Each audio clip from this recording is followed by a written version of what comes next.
Olá pessoal, vamos trabalhar com o nosso material de complementação na parte de ciências, mas antes vamos relembrar o que estudamos. Falamos sobre o universo. E o que significa universo? O universo é o todo inteiro, é tudo em um só. Na verdade, o universo é tudo aquilo que existe fisicamente. São as mais variadas formas de matéria, como planetas, estrelas e galáxias. A teoria mais aceita para a origem do universo é chamada de teoria do Big Bang. Segundo ela, há mais ou menos 14 bilhões de anos atrás, aconteceu uma grande explosão que deu origem ao universo. As galáxias são grupos de estrelas com nuvens de gás e partículas de poeira. O universo tem aproximadamente 100 bilhões de galáxias. Vivemos na galáxia denominada Via Láctea. Ela apresenta esse nome pois tem uma aparência leitosa. Na Via Láctea encontramos o Sistema Solar. O Sistema Solar é formado pelo Sol e todos os corpos celestes que estão sobre seu domínio gravitacional. Nele encontramos 8 planetas. Planetas são corpos sólidos e arredondados que não possuem luz e calor próprios. Cada planeta apresenta uma gravidade própria e giram em torno de uma estrela. No caso dos planetas do Sistema Solar, essa estrela é o Sol. Os 4 primeiros planetas são chamados de planetas rochosos. São eles Mercúrio, Vênus, Terra e Marte. Os 4 últimos planetas são os planetas gasosos, representados por Júpiter, Saturno, Urano e Netuno. O Sol é uma estrela que gera sua energia através da fusão de hidrogênio e hélio, seus principais constituintes. E já que falamos que o Sol é uma estrela, vamos relembrar um pouco sobre estrelas. Estrelas são corpos celestes que possuem luz e calor próprio, diferente dos planetas que não têm luz nem calor próprio. A estrela mais próxima da Terra é o Sol. Mas como se formam as estrelas? As estrelas vêm de aglomerados de gás e poeira e começam a se formar por colapso de hidrogênio, o que demora milhões de anos. Por ação da gravidade ocorre a atração de mais gases e poeira e com muito hidrogênio e hélio comprimidos, a temperatura aumenta e começa um processo chamado fusão nuclear. Conclusão: as estrelas são formadas por gases e poeira cósmica e o que gera calor delas é a fusão nuclear. As estrelas possuem variadas cores e cada cor indica a temperatura da estrela. Quanto mais quente uma estrela é, mais rápido ela queima seu combustível e assim vive menos. Agora vamos parar para pensar. Uma estrela também morre? O que acontece quando uma estrela morre? Há 3 maneiras de uma estrela morrer, que depende do seu tamanho. Estrelas pequenas começam a tremer até expulsar sua camada externa. Essa camada se espalha, formando uma nebulosa planetária. E a parte interna vai diminuindo, aumentando sua densidade e formando a anã branca. Já as estrelas médias começam a morte do mesmo jeito. Após o fim do combustível, a estrela começa a tremer. Mas como ela é bem maior que as estrelas pequenas, a queda sobre o núcleo é muito grande, causando uma explosão, a supernova. Nesse processo, a parte externa da estrela é expulsa, enquanto o núcleo formará a chamada estrela de nêutrons. Se a estrela for grande, quando acaba o combustível, a parte externa vai com muita força em direção ao núcleo. Nada escapa da ação dessa gravidade, nem mesmo a luz. Por isso chamamos esse corpo do famoso buraco negro. E o nosso planeta? A Terra é o 3º planeta mais próximo do Sol. Planeta, portanto, não tem luz. Ela recebe luz do Sol, uma estrela. A Terra é o maior dos 4 planetas telúricos. Lembrando, planetas telúricos são os planetas rochosos, os 4 primeiros do Sistema Solar. Na Terra, existem milhões de espécies de seres vivos, incluindo os seres humanos. A Terra é o único corpo celeste, onde é conhecida a existência da vida. Nosso planeta se formou há mais ou menos 4,5 bilhões de anos atrás e a vida surgiu na sua superfície 1 bilhão de anos depois. Aqui existe uma atmosfera, que é uma camada de ar, onde encontramos diversos gases, entre eles o oxigênio, que é um gás indispensável para a sobrevivência, para a vida da maioria das espécies, entre elas a espécie humana. Também existe água no estado líquido. A existência de água é fundamental para a vida. Na realidade, acreditamos que a vida tenha surgido no nosso planeta a partir do momento que aqui começou a existir água em estado líquido.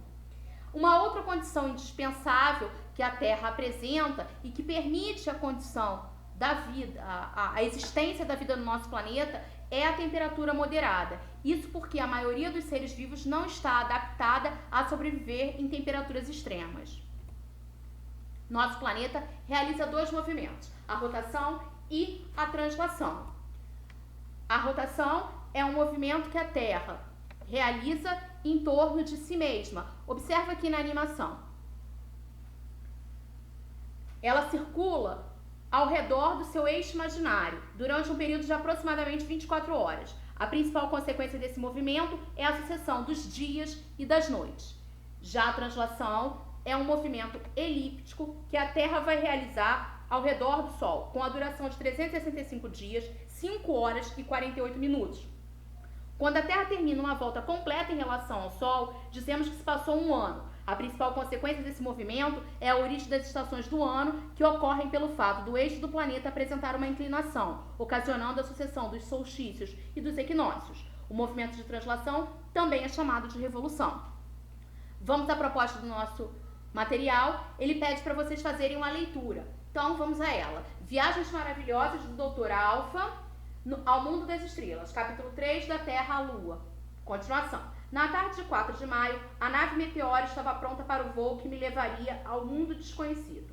Depois de um minucioso exame em todos os aparelhos da aeronave e de verificar que nada me faltava e tudo estava em ordem, contemplei por alguns momentos os verdes campos de minha terra. Abracei com certa emoção os rudes operários que me tinham auxiliado e pulei para barquinho.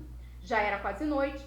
Jamais a abóbada celeste me parecia tão bela, tão salpicada de astros brilhantes como nessa memorável noite. A lua brilhava em todo o seu esplendor.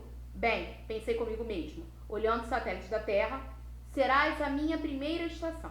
Inclinei os apêndices da nave a 45 graus e, para que não houvesse um violento choque, apliquei uma pequena descarga elétrica ao reservatório do gás levíssimo. O meteoro estremeceu, arfou de uma extremidade à outra e, sereno, majestoso, ergueu-se traçando uma longa diagonal ao espaço. Fui argumentando gradualmente a intensidade das correntes elétricas e momentos depois a aeronave subia pelo espaço com a velocidade de uma bala. Súbito comecei a sentir-me mal, estava sem ar, por causa da excessiva velocidade. Faltava pouco para sair da atmosfera terrestre. Olhei para baixo e vi apenas uma densa camada de nuvens que rolavam sinistramente na escuridão da noite. Fechei as portinholas da barquinha e acionei os geradores de oxigênio. Já era tempo. O meteoro, com um grande pulo, saiu da atmosfera terrestre, entrando num infinito indescritível, cheio de uma luz intensa que cegava, que deslumbrava. Olhei para cima. O céu estava negro como azeite e os astros brilhavam como tochas acesas. Eu estava no éter.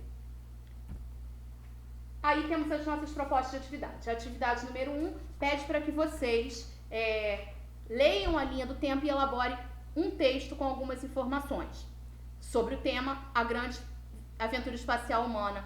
Essa é uma resposta pessoal, cada um elabora o seu texto sem certo ou errado.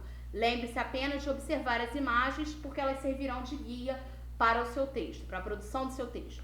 A atividade 2 fala o seguinte: em um filme de ficção científica, uma nave explora outros sistemas planetários e encontra um planeta com condições naturais para a sobrevivência de seres humanos.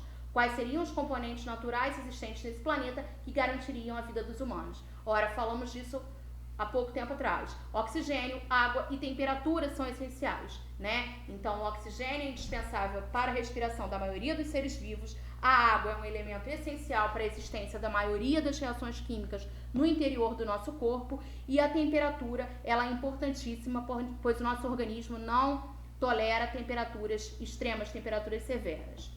A letra B da atividade 2 pergunta: que providências deveriam ser tomadas para que a vida humana fosse possível nesse planeta? Ora, se temos oxigênio, água e temperatura, precisamos pensar em abrigo, local para nós ficarmos, e também na produção do alimento. Isso porque nós somos seres heterotróficos, ou seja, Nós não produzimos o nosso próprio alimento, somos diferentes das plantas, que são seres autotróficos. Então, se não produzimos o nosso próprio alimento, se somos heterotróficos, precisamos produzir alimentos para podermos garantir a nossa sobrevivência.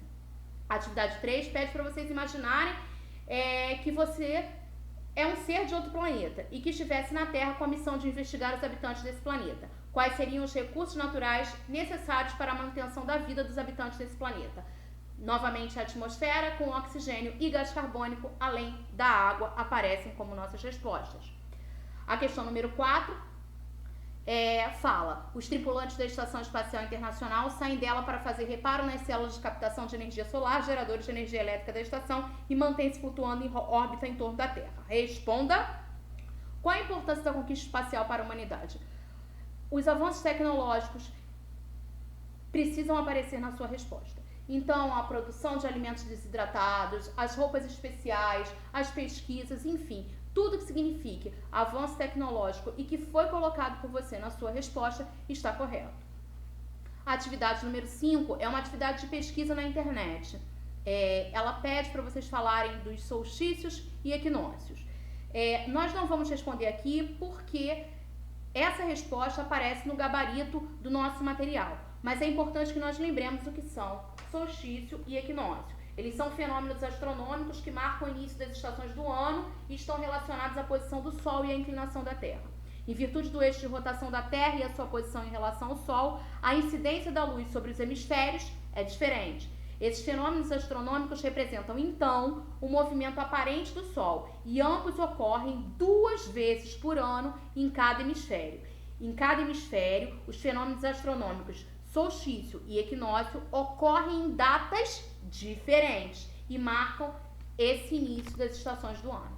Pessoal, paramos por aqui, nos encontramos em breve.